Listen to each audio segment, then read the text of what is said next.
The Walt Disney Company has confirmed that Josh D'Amaro will succeed Bob Iger as chief executive, formally ending years of uncertainty around leadership at one of the world's most influential entertainment companies. D'Amaro will assume the role on March 18th. Iger will remain as a senior advisor and board member until the end of his contract later this year, ensuring continuity during the transition. The announcement closes a sensitive chapter for Disney.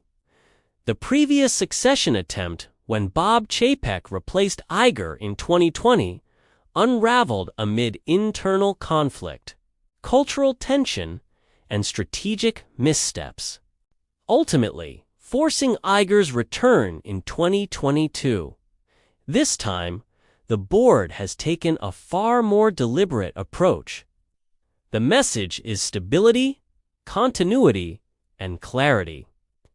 D'Amaro's appointment is a clear endorsement of Disney's parks, experiences, and cruise division, which has emerged as the company's most reliable source of profit and cash flow. While streaming and film face volatile demand, rising costs, and fierce competition, Disney's physical experiences have delivered consistent growth, pricing power, and expanding margins.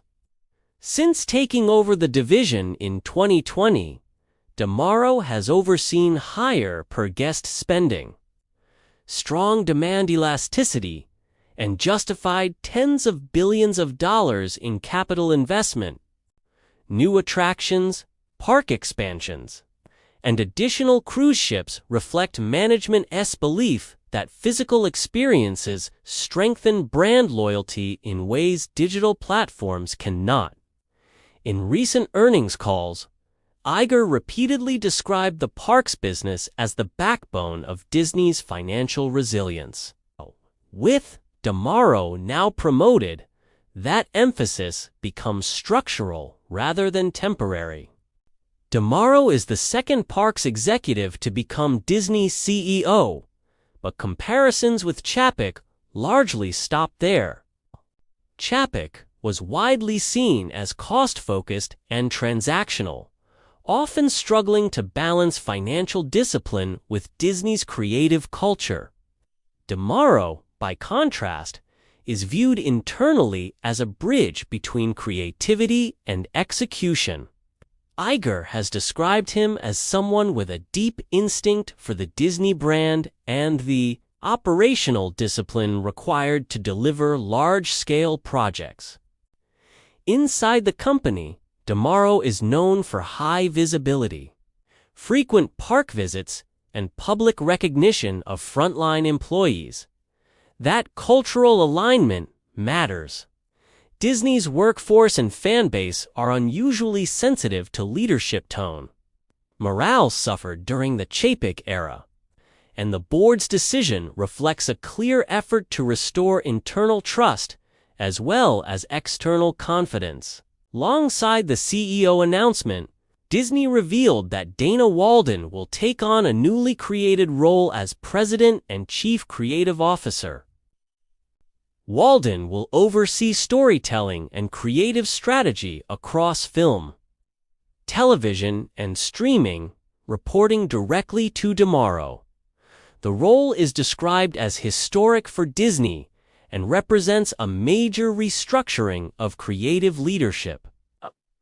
This change addresses long-standing criticism that Disney's content strategy has become fragmented across divisions.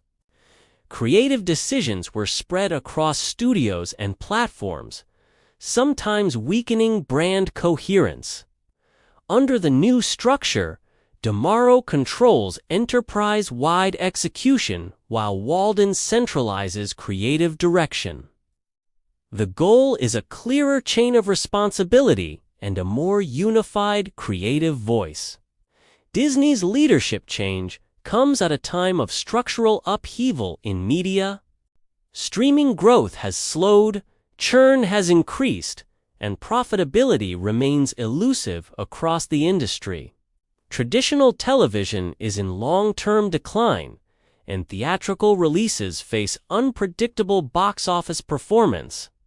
By contrast, parks and cruises offer tangible assets, predictable demand, and inflation-linked pricing power.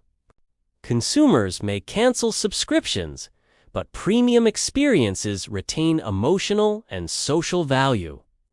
Disney's recent decision to build a new theme park in Abu Dhabi, its first in 15 years, underscores this strategic shift. Demaro's involvement in that project signaled his central role well before the CEO announcement. Despite the strength of the parks business, Demaro inherits a complex portfolio. Streaming still faces margin pressure and rising content costs. The film division must rebuild momentum after a series of underperforming releases. Political and cultural scrutiny adds further complexity across global markets. Capital allocation will also be critical. Massive investment in parks must be balanced against the need to control spending elsewhere, especially as borrowing costs remain elevated. Scaling from division leader to enterprise-wide CEO will test Demaro's ability to apply operational discipline beyond experiences. From an investor perspective, the appointment is conservative rather than disruptive.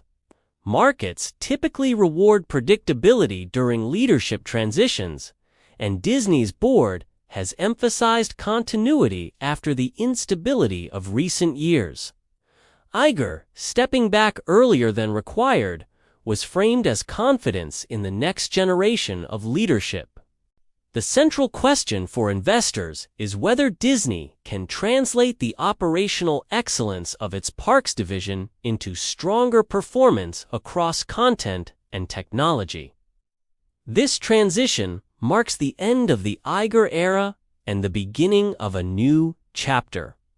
By elevating Demaro and centralizing creative authority under Walden, Disney is doubling down on what works best: physical experiences, brand loyalty, and disciplined execution.